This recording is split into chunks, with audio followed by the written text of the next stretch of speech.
Assalamualaikum warahmatullahi wabarakatuh. Saya Murjiana Chandrasis Andika, mahasiswi UHAMKA, Sekolah Pascasarjana, Prodi Manajemen, Angkatan 42, NIM 1909027012. Hari ini saya akan mengulas tentang tugas yang diberikan oleh Bapak Insinyur Haji Muhdi pada mata kuliah Manajemen Strategis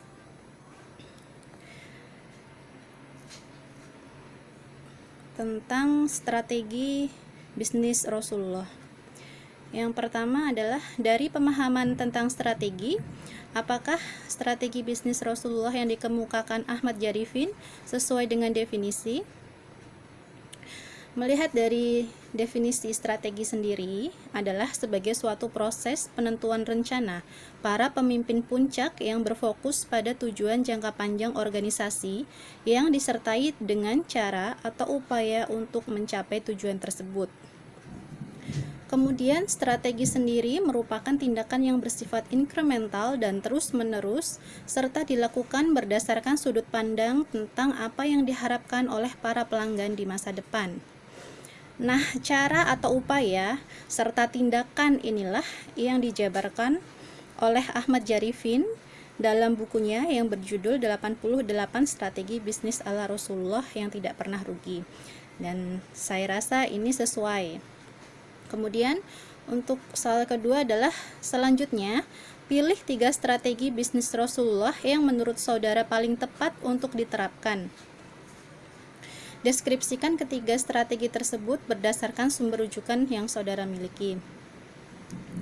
Selain berdakwah, Nabi Muhammad SAW menghabiskan waktunya menjadi seorang pebisnis selama 25 tahun. Lalu 3 strategi yang menurut saya paling tepat untuk diterapkan itu yang pertama adalah menjadikan pekerjaan sebagai ibadah. Bekerja secara bahasa artinya adalah mencari nafkah atau mata pencaharian untuk memenuhi kebutuhan hidup. Ibadah secara bahasa artinya perbuatan untuk menyatakan bakti kepada Allah Subhanahu wa taala yang didasari ketaatan, mengerjakan perintahnya dan menjauhi larangannya. Berikut adalah definisi berdasarkan Kamus Besar Bahasa Indonesia. Kemudian bekerja sendiri dalam pandangan Islam begitu tinggi derajatnya, hingga Allah dalam Al-Quran menggandengkannya dengan jihad memerangi orang-orang kafir.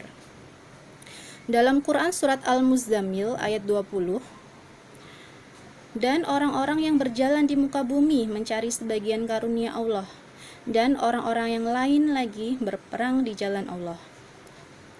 Kemudian Rasulullah SAW bahkan menyebut aktivitas bekerja sebagai jihad di jalan Allah. Diriwayatkan, beberapa orang sahabat melihat seorang pemuda kuat yang rajin bekerja. Mereka pun berkata mengomentari pemuda tersebut, andai saja ini, rajin dan giat, dilakukan untuk jihad di jalan Allah. Nabi SAW segera menyela mereka dengan sabdanya, janganlah kamu berkata seperti itu. Jika ia bekerja untuk menafkahi anak-anaknya yang masih kecil, maka ia berada di jalan Allah. Jika ia bekerja untuk menafkahi kedua orang tuanya yang sudah tua, maka ia di jalan Allah. Dan jika ia bekerja untuk memenuhi kebutuhan dirinya, maka ia pun di jalan Allah. Namun, jika ia bekerja dalam rangka riya atau berbangga diri, maka ia di jalan setan. HR Tabrani. Kemudian, apa hubungan kerja dengan ibadah? Semua kerja atau profesi yang halal adalah ibadah, tetapi bukan semua ibadah adalah kerja atau profesi. Ini bermakna semua kerja yang tidak dilarang oleh Allah Subhanahu wa taala mendatangkan kebaikan kepada manusia dilakukan dengan niat dan cara yang betul serta tidak melalaikan dari kewajiban asasi merupakan satu ibadah kepada Allah Subhanahu wa taala. Kemudian kriteria lain yang dapat dijadikan tolok ukur bahwa bekerja itu sebagai ibadah adalah motivasi kerja dengan pengabdian kepada Allah Subhanahu wa taala dan mencari ridhonya. Cara kerja sesuai dengan syariat Islam. Bidang kerja halal, baik atau ma'ruf. Bekerja dengan motivasi sebagai pengabdian kepada Allah semestinya selalu memberikan yang terbaik, selalu bekerja semaksimal mungkin. Bekerja dengan motivasi ibadah semestinya akan melahirkan kerja keras, tekun, jujur, tegar, dan profesional dalam kondisi apapun. Inilah alasan kenapa menjadikan pekerjaan sebagai ibadah dalam strategi pertama yang harus diterapkan. Karena dengan sendirinya strategi lain akan mengikuti selama menjadi kebaikan. Kemudian strategi yang kedua adalah berilmu dalam berbisnis. Mengapa harus berilmu dulu? Para pengusaha dan para praktisi usaha harus berilmu tentang fikih muamalah sebelum menjalankannya, agar terhindar dari riba dan muamalah yang diharamkan. Ali bin Abi Thalib radhiyallahu anhu mengatakan, siapa saja yang berjual beli sebelum mengilmui fikih jual beli, maka ia akan terjerumus dalam riba, semakin terjerumus dan semakin terjerumus. Muhnil Muhtaj, karya Al-Khatib Asy-Syarbini. Kemudian Thorik Gunara dan Utus Hardiono Sudipyo dalam bukunya Marketing Muhammad SAW menyatakan bahwa konsep pemasaran yang dilakukan Muhammad adalah dengan kacamata konsep marketing pada umumnya, diantaranya dengan mind share, market share, dan heart share. Penjelasannya adalah membidik pasar. Dalam manajemen, usaha membidik pasar itu dikenal dengan istilah segmentasi.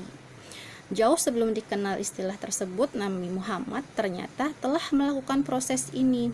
Buktinya adalah terletak pada fakta bahwa beliau memiliki pengetahuan yang luas terhadap daerah-daerah di Jazirah Arab pada waktu itu.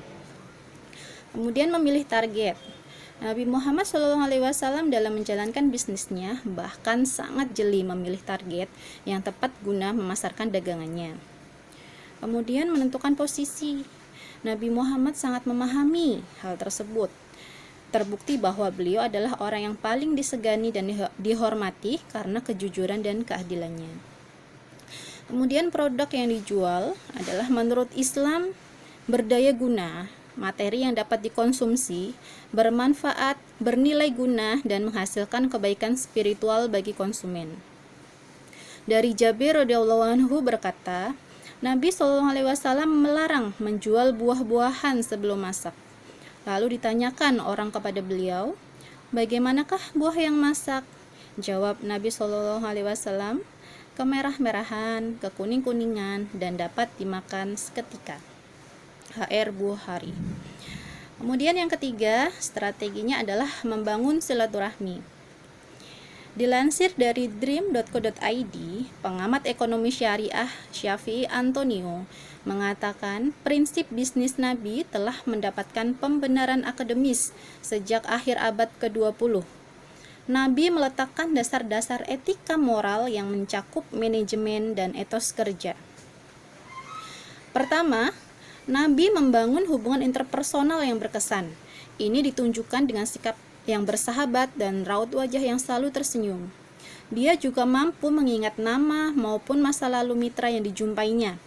Rasulullah juga bisa membuat suasana menjadi ceria dan saling mendukung. Sikap ini dinilai ampuh untuk menciptakan optimisme walaupun serba kekurangan.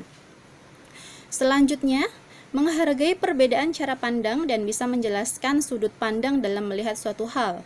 Nabi bisa mengarahkan lawan bicaranya dan meyakinkan kesasaran positif yang diinginkan. Dalam membentuk relasi, Nabi dengan pengetahuan yang rinci mengenai kebiasaan penduduk setempat membuatnya dapat melakukan proses perdagangan yang baik. Yang terakhir, usaha untuk membangun silaturahmi dengan pelanggan. Hal yang paling disukai pelanggan yaitu memberi kepastian. Dalam bisnisnya, Rasulullah tidak memberikan harapan palsu alias selalu memberikan kepastian. Nabi juga memperlihatkan sikap menghargai waktu dan tidak mudah mengobrol janji, memperlihatkan kesediaan untuk berkorban, dan tidak hanya mengedepankan kepentingan sendiri. Nabi Muhammad SAW sangat menghargai pelanggannya sebagaimana ia menghargai diri sendiri.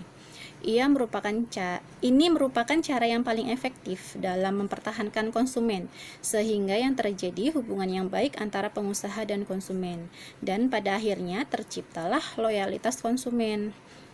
Pelanggan atau pembeli adalah raja, demikianlah prinsip dalam bisnis. Menarik satu pelanggan memang sulit, tetapi mempertahankannya justru lebih sulit. Paradigma pembeli sebagai raja sering disalahgunakan oleh pembeli untuk berlaku seenaknya sendiri. Muhammad menunjukkan dalam servisnya tidak hanya pada saat ia menjual, tapi juga saat beliau menjadi pembeli. Demikian ulasan dari saya, kurang lebihnya mohon maaf. Assalamualaikum warahmatullahi wabarakatuh.